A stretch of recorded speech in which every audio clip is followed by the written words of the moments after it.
yang besar, kan memuji nama Tuhan yang besar. Matahari bersinar terang, merubah hijau sinar terang. Langsung berbicara si padang, hawa semangat jatuh pada padang. Semuanya mengajar Tuhan yang besar, kan memuji nama Tuhan yang besar. Selamat pagi adik-adik, berjumpa lagi dengan kakak-kakak kami. Minggu ini adalah Minggu Prapaskah yang ketiga. Bacaannya diambil dari Injil Yohanes. Sebelum itu, marilah kita berdoa terlebih dahulu. Dalam nama Bapa, Putra, dan Roh Kudus. Amin. Allah Bapa yang Maha Rahim, kami mengucap syukur atas rahmat dan karunia-Mu. Pada pagi hari ini kami dapat berkumpul di tempat ini. Semoga kami dapat mendengarkan firman-Mu dengan baik. Amin. Ketika hari raya Paskah, orang Yahudi sudah dekat. Yesus berangkat ke Yerusalem. Dalam bait suci didapatinya pedagang-pedagang lembu, kambing, domba, dan merpati, dan penukar-penukar uang duduk di situ. Ia membuat cambuk dari tali, lalu mengusir mereka semua dari bait suci dengan semua kambing dan domba-domba dan lembu mereka. Uang penukar-penukar dihamburkannya ke tanah, dan ke meja-meja mereka dibalikannya. Kepada pedagang-pedagang merpati ia berkata, "Ambil semua ini dari sini. Jangan kamu membuat rumah Bapakku menjadi tempat berjualan." Maka teringatlah murid-muridnya bahwa tertulis, "Cinta untuk rumahmu menghanguskan aku." Orang-orang Yahudi menentang Yesus, katanya, "Tanda apakah dapat engkau tunjukkan kepada kami bahwa engkau berhak bertindak demikian?" Jawab Yesus kepada mereka, "Rombak bait Allah ini, dan dalam 3 hari aku akan mendirikannya kembali." Lalu kata orang yang Yahudi kepadanya, 46 tahun orang mendirikan bait Allah ini, dan engkau dapat membangunnya dalam 3 hari? Tetapi yang dimaksudnya dengan bait Allah ialah tubuhnya sendiri. Kemudian sesudah ia bangkit dari antara orang mati, barulah teringat oleh murid-muridnya bahwa hal itu dikatakannya. Dan mereka pun percaya akan kitab suci dan akan perkataannya yang telah diucapkan Yesus. Dan sementara ia di Yerusalem selama hari raya Paskah, banyak orang percaya dalam namanya, karena mereka telah melihat tanda-tanda yang diadakannya. Tetapi Yesus sendiri tidak mempercayakan dirinya kepada mereka, karena ia mengenal mereka semua, dan karena tidak perlu seseorang pun memberikan kesaksian padanya tentang manusia, sebab ia tahu apa yang ada di dalam hati manusia. Demikianlah Injil Tuhan. Halo adik-adik semua. Tadi kita baru saja mendengarkan firman yang dibacakan oleh kakak Kevin. Nah, dari bacaan tersebut tadi kita melihat bahwa Tuhan Yesus ternyata bisa marah ya teman-teman. Tuhan Yesus marah karena banyak orang yang datang ke bait Allah bukan untuk berdoa kepada Bapa di surga, tapi malah berjualan.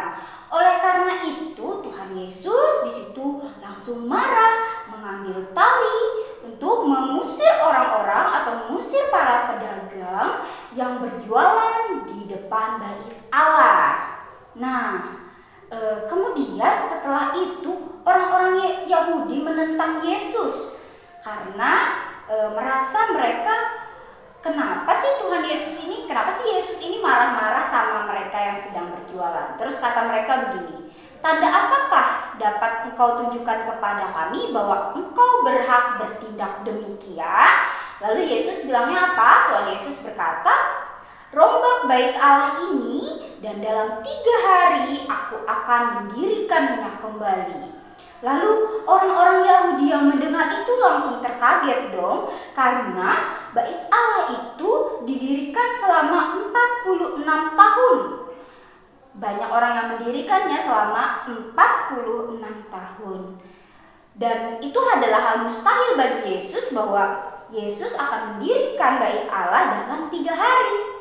Padahal yang dimaksudkan oleh Yesus mendirikan bait Allah adalah dirinya sendiri yang akan bangkit pada hari ketiga. Kita orang Katolik percaya bahwa Tuhan Yesus setelah wafat di kayu salib akan bangkit pada hari ketiga. Makanya kita merayakan Hari Raya Paskah untuk mengenang atau memperingati kemenangan Yesus melawan maut.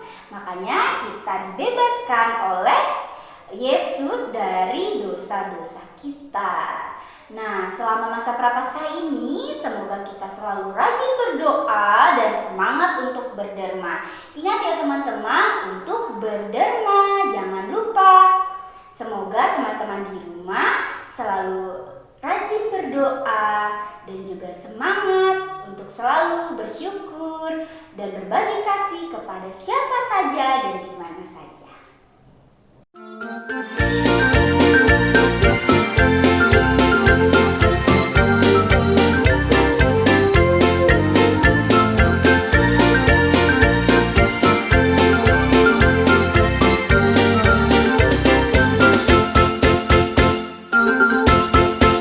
Anak monyet di atas pohon, anak cacing di dalam tanah, anak burung di dalam sangkar, anak Tuhan di dalam gereja. Panjang muka, namanya kuda, panjang hidung, namanya gajah, panjang tangan, itu pencuri, panjang sabar, itu anak Tuhan.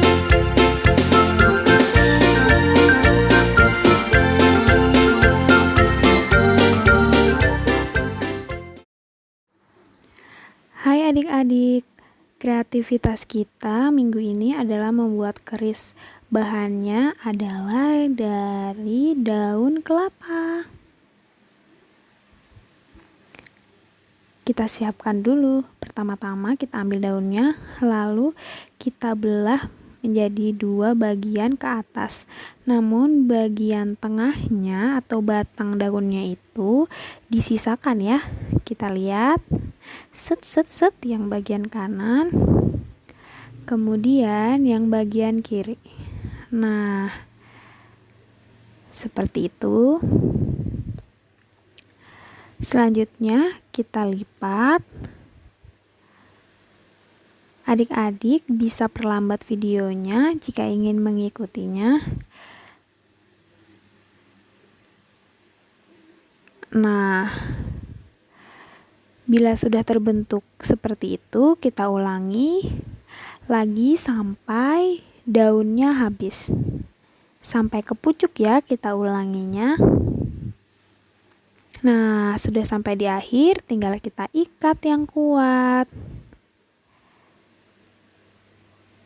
Kita ikat pita supaya kelihatan lebih cantik. Jadi deh keris kita dari daun pohon kelapa. Hai adik-adik, setelah kita mendengarkan bacaan Injil tadi yang dibacakan oleh kakak Kevin, sekarang kita akan mencari ayat emas. Dari bacaan Injil tadi, ayat emas terdapat pada ayat 16 yang bunyinya, "Ambil semuanya ini dari sini, jangan kamu membuat rumah Bapakku menjadi tempat berjualan." Jangan lupa adik-adik tulis di buku adik-adik dengan tulisan yang indah. Sampai jumpa minggu depan. Nah adik-adik, setelah kita mendengarkan bacaan Injil, mendengarkan khotbah, dan melakukan kreativitas, saatnya kita doa penutup. Dalam nama Bapa dan Putra dan Roh Kudus, amin. Allah Bapa yang Maha Rahim, kami mengucap syukur karena pada pagi ini kami telah mengikuti sekolah minggu. Ya Bapak, semoga bacaan yang kami dengarkan tadi dapat kami gunakan atau kami praktekkan dalam kehidupan sehari-hari. Doa ini kuserahkan kepadamu demi Kristus, Tuhan dan pengantara kami. Amin. Dalam nama Bapa dan Putra dan Roh Kudus. Amin.